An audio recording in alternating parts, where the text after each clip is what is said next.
If you are researching Cape Coral and you've been spending time in local Facebook groups or reading comment sections, you have probably seen some version of this. Someone asked a simple question about the city, and within 10 minutes there are 40 replies, half of them from people who seem genuinely angry about living here. And you're sitting there in Chicago or Minneapolis thinking, what is actually going on down there? I'm Barry, your Golf Access Realtor here in Cape Coral, and today I'm going to do something most agents in this market will never do. I'm going to give you the real list of negatives about this city. No spin, no sugarcoating. If you are thinking about buying here, you deserve the full picture, not just the highlight reel. I'm going to put all of this in perspective at the end. But first, you're going to get the full picture on every single one.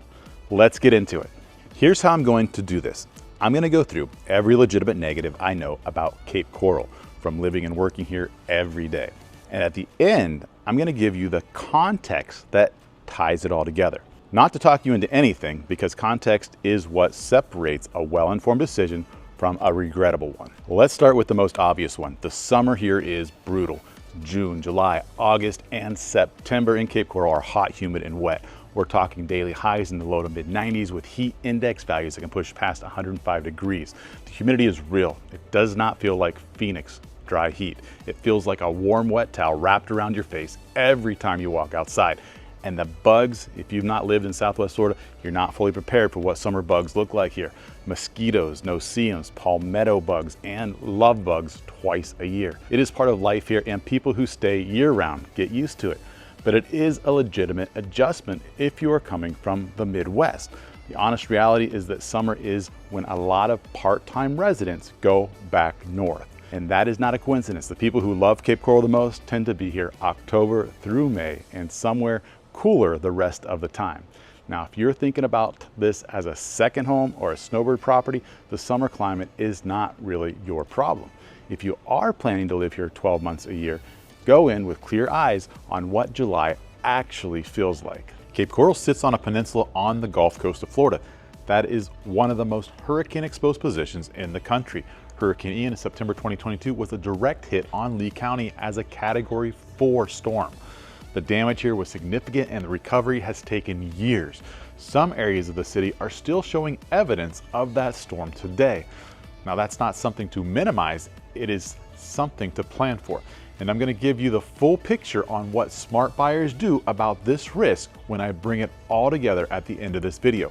For now, just know it's real and it needs to be a part of your decision. Hurricane risk leads directly to this one. The combination of homeowners insurance and flood insurance in Cape Coral adds meaningful costs to monthly ownership that buyers from the Midwest are simply not used to. This is not a reason to walk away. It is a reason to build into your budget before you fall in love with a house. Now, if you've not watched the Why is Cape Coral So Cheap video in this series, go watch that one next. The full insurance picture is broken down there in detail. This one is worth knowing about, and most people researching from out of state have never heard of it.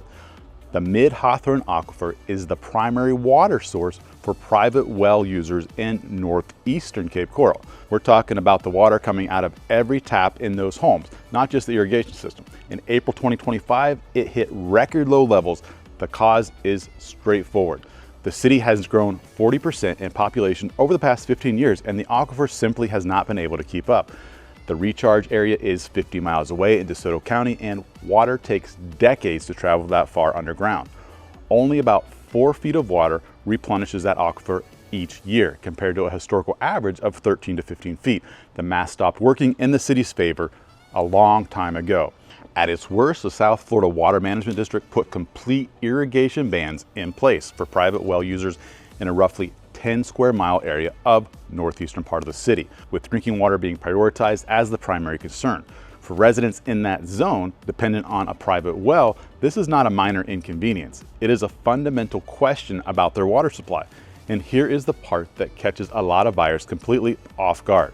The city's solution is to extend municipal water and sewer services into the affected areas through the utilities extension project. When that service reaches your street, connection is not optional, it's mandatory. And it comes with an assessment charge to the property that is currently running around $38,000 and is expected to increase in future phases as the project expands further north. That cost needs to be factored into your budget before you buy, not discovered after you close.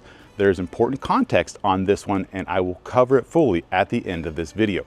But if you are buying a home in North Cape Coral right now, you need to know whether that property is on a private well, whether it sits in a planned utilities extension area, and what the estimated assessment cost is going to be. That is a question your realtor should be answering before you make an offer, not after. Cape Coral has grown fast. The Census Bureau estimates the city's population at around 236,000 people in July 2025, up from 194,000 in April 2020. That is a 22% increase in 5 years. Fast growth at that pace puts real pressure on a city.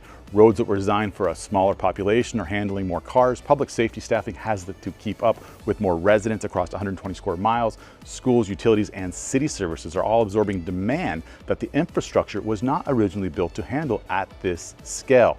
In some areas of the city, the roads and infrastructure have not kept pace with the growth, and you will feel this in daily life here. Now, certain parts of the city feel like they are perpetually being built. Wait times for city permits and inspections can be longer than you expect.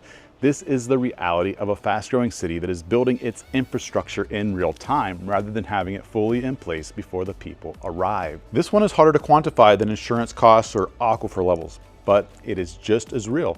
Cape Coral is a city in the middle of figuring out what it wants to be, and not everyone agrees on the answer. There is one camp that loved the old Cape Coral. Quiet, unpretentious, lots of space, mature trees, an unhurried pace of life that felt like Florida used to feel. They came for the elbow room and they want to keep it. Then there's another camp that is excited about the Cape Coral is becoming. New parks, new development, new dining infrastructure being built out, a real downtown taking shape. These people see a city growing in something more complete and they are here for it. Both camps are legitimate and they are genuinely in conflict right now. Two recent examples show exactly where that tension lives. JC Park on the river was a mature neighborhood park with large trees and a quiet established feel. The city leveled it and built a modern family-friendly park with a splash pad, sand volleyball courts, a large playground, and a wide open river views. The new park is well designed and heavily used. The old park is gone. The neighborhood was sharply divided and some people are still not over it. Then there is the flagpole. Cape Coral recently installed a 250-foot American flag and pole at the foot of the Cape Coral Bridge, the tallest flagpole in the entire state. The $420,000 project was funded entirely by private donations. Annual maintenance runs $15,000 to $16,000 through the city's general fund, and flag costs about $14,000 each. City Council approved it 4-3. Even the vote was divided. Some residents love it as a proud statement at the entrance of their city. Others feel that a city with infrastructure needs should not be directing any public resources towards a flagpole, regardless of who paid to build it. Both positions make complete sense depending on what you value. Cape Coral is not a politically sleepy city. It is an actively debated one. If you want to live somewhere and never think about local politics, this place may surprise you. If you enjoy being a part of a community working through big questions about its own future, you may find it more engaging than you expected. Here is the flip side of the second home and snowbird ownership story.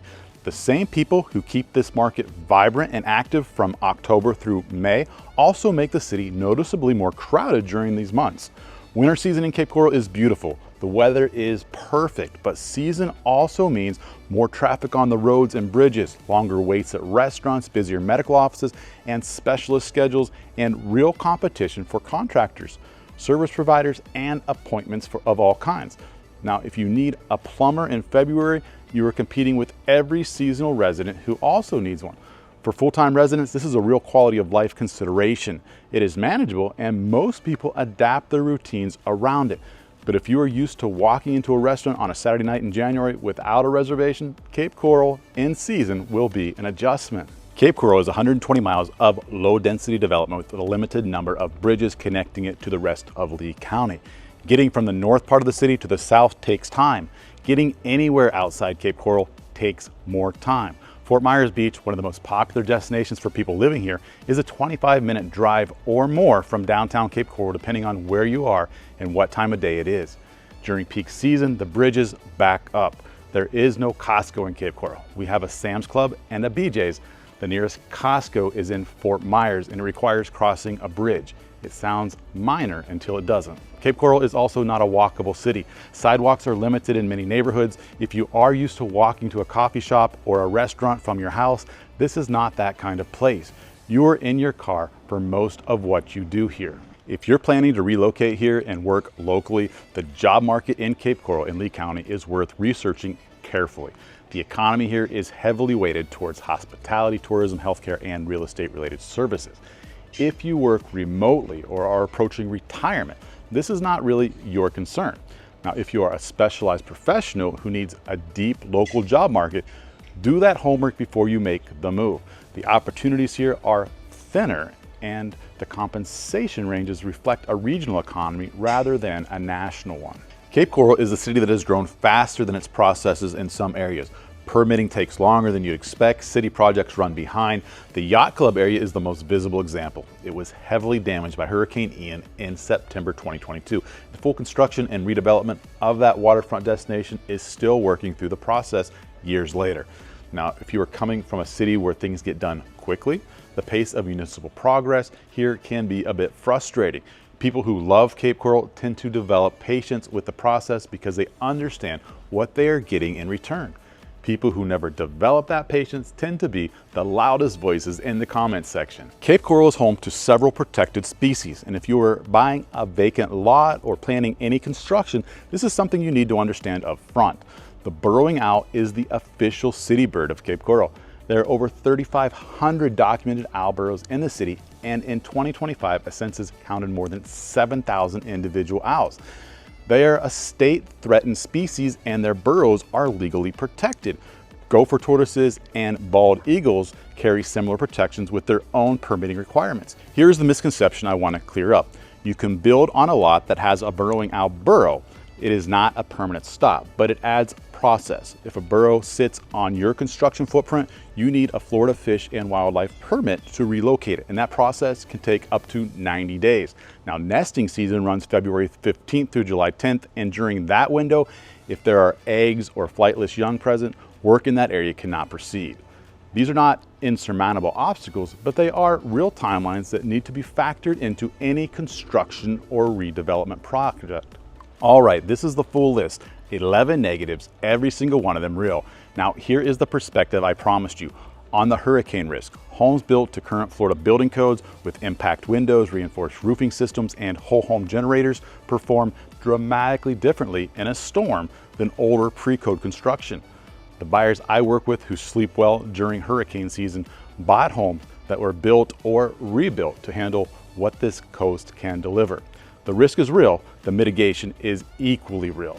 This is a manageable variable if you buy the right property. On the aquifer and utilities assessments, as of May 2026, water levels in the Mid-Hawthorne Aquifer have recovered more than 12 feet from their record low in April 2025, and restrictions have been eased. The city has fast-tracked the utilities extension project to bring city water and sewer to the affected areas, with the majority completing by 2027 and the remainder by 2030. Once those connections are made, the aquifer pressure is relieved and the problem stabilizes over time. And importantly, this issue is concentrated in northeast Cape Coral. It largely does not affect Gulf access homes in the south and northwest parts of the city, which draws from the much deeper Floridan aquifer 1,000 feet underground. If you are buying a Gulf access home in the South Cape, this is not your issue. If you are buying in the north, know your property status and your assessment exposure before you make an offer. Now, here is the bigger perspective on all of it. Every city has a list like this. Chicago has brutal winters, sky-high property taxes, and a cost of living that has been driving people out for years. Minneapolis has 6 months of weather that keeps you indoors. The question is never whether a place has negatives. The question is whether the life you get in return is worth the trade-off. The people who moved to Cape Coral and stayed made a calculation.